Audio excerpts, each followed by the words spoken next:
नमस्कार दर्शकों, स्वस्थ ऊर्जावान भारत कार्यक्रम में आप सभी का बहुत बहुत स्वागत है। मैं हूं आपके साथ चित्रा शर्मा। दर्शकों, इस कार्यक्रम के जरिए, इस मंच के जरिए आपकी हर परेशानी का समाधान बहुत आसान तरीके से हम आप तक पहुंचाने की कोशिश करते हैं, विज्ञान की दृष्टि से भी, साथ ही साथ ज्योतिष की दृष्टि से भी। मान लीजिए अगर आपको कोई रोग है, कोई बीमारी है, तो उस बीमारी के बारे में विज्ञान क्या कहता है, आयुर्वेद क्या कहता है, साथ ही साथ ज्योतिष आचार्य क्या कहते हैं, आपकी जन्म पत्री उस बीमारी के बारे में क्या इंगित करती है, कौन सा ग्रह दोष लगा हुआ है जिसकी वजह से कोई भी रोग आपके शरीर में उत्पन्न हो जाता है। ये तमाम बातें अगर आप जानना चाहते हैं तो हमारे साथ इस कार्यक्रम से, इस मंच से आपको जुड़ना होगा। नंबर्स आपके सामने फ्लैश होते हैं ताकि आप इन नंबर्स का इस्तेमाल कर सकें और हमारे साथ जुड़कर ज्ञान के सागर में थोड़ी सी डुबकी आप भी लगा सकें। चलिए अब कार्यक्रम की शुरुआत करते हैं और आज भी मेरे साथ दो मेहमान स्टूडियो में मौजूद हैं जिनका कि मैं स्वागत करना चाहूंगी। पहले हमारे साथ आरोग्य ज्योतिष नवग्रह अनुसंधान केंद्र के अध्यक्ष आरोग्य आचार्य राकेश नारायण जी हैं। आचार्य जी, स्वागत है आपका बहुत बहुत। साथ ही मेरे साथ वेलनेस एक्सपर्ट सुधीर कुमार ठाकुर जी भी मौजूद हैं। सुधीर साहब, आपका भी बहुत बहुत स्वागत है।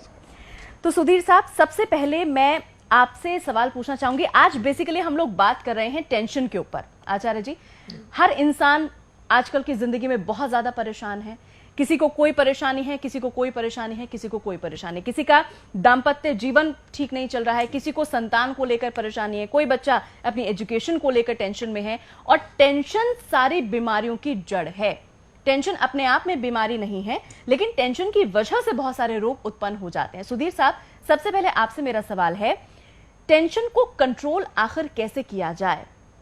क्या वो तरीका होना चाहिए आयुर्वेदिक माध्यम में, आयुर्वेदिक पद्धति में, जिससे आप टेंशन को थोड़ा बहुत रिमूव कर सके, इसको थोड़ा बहुत आप कंट्रोल में कर सके? बिल्कुल सही कहा चित्रा जी आपने। आज जो हमारे जीवन शैली है, जिसे हम लाइफ स्टाइल कहते हैं, आधुनिकीकरण की भागती हुई जो जिंदगी हो गई है, जहां लोगों में सुख जिसे हैप्पीनेस कहें, इसकी बड़ी कमी हो गई है। और इसके कई सारे मायने हैं, कई सारे पहलू हैं जिसके कारण ये सब हो रहा है।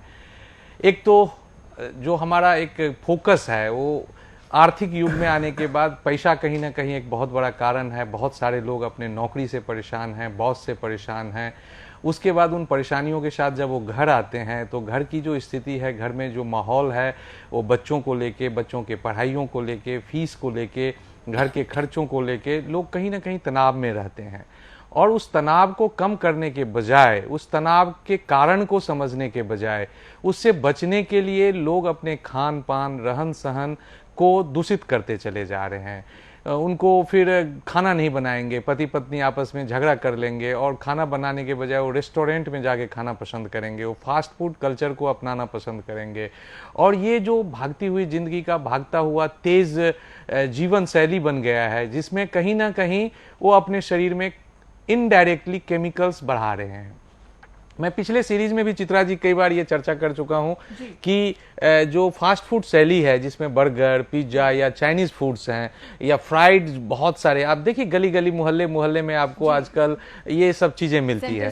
सेंटर्स खुले हुए हैं। उनकी जो हाइजीन लेवल है वो इतना खराब हो चुका है, इतना खराब हो चुका है कि आज आप दिल्ली जैसे महानगरों में डेंगू, चिकनगुनिया जैसे बीमारियों का एक बहुत बड़ा महामारी की तरफ फैलते जा रहा है। और अगर आयुर्वेद में देखें, आरोग्य शैली को ठीक करके देखें, तो बहुत ही आसान तरीका है। अब जब हमारे शरीर में केमिकल्स लेवल बढ़ते हैं, अनवांटेड एक्स्ट्रा टॉक्सिन्स बढ़ते हैं, तो हमारे शरीर के हार्मोन्स चेंजेज होंगे, हमारे शरीर के लीवर, किडनी सही ढंग से काम नहीं करेगा, इंटेस्टाइनल प्रॉब्लम होगी, चयापचय, मेटाबॉलिज्म दूषित होगा। हमारे मस्तिष्क के पीछे कई सारे ग्लैंड्स हैं, थायराइड ग्लैंड्स हैं, एंडोक्राइन ग्लैंड्स हैं। ये सब ग्लैंड कहीं ना कहीं अपनी सिस्टम जो नेचुरल होना चाहिए, प्राकृतिक होना चाहिए, वो नहीं हो पाता है, जिसके कारण रात को नींद अच्छी नहीं आएगी। अब नींद, एक आम इंसान को 6 से 7 घंटा गहरी निद्रा में सोना चाहिए। अब अगर आप नींद नहीं लेंगे तो इमोशनल इम्बैलेंस होगा, डिस्टर्बेंसेज होगी, जो आपके मोटापा को बढ़ाना शुरू करता है। आज पहले क्या होता था कि 25-26 साल के बाद लोग मोटे होते थे। आज तो बच्चों को भी देखिए आप मोटा होना शुरू हो गया है। उनके जो क्रीमी फूड है, उनके जो लाइफ स्टाइल के अनवांटेड टेंशन्स हैं, टीवी देखते हुए खाना खा रहे हैं, मारपीट देखते हुए खाना खा रहे हैं, तो वो कहीं ना कहीं टॉक्सिक लेवल्स को बढ़ा रहा है, टेंशन्स को बढ़ा रहा है, स्ट्रेस को बढ़ा रहा है। जी, जी, जी। अब जब भी हार्मोनल डिसऑर्डर होगा तो मोटापा बढ़ेगा, थायराइड्स बढ़ेगी, शुगर का बीमारी होगा, आपको महिलाओं में जो उनके मासिक स्राव होता है, मेंस्ट्रुअल साइकिल है, वो डिस्टर्ब हो जाएगा, फेब्राइड्स डेवलप करने लगेंगे, पीसीओडी का प्रॉब्लम आने लगेगा, लिकोरिया का प्रॉब्लम आने लगेगा।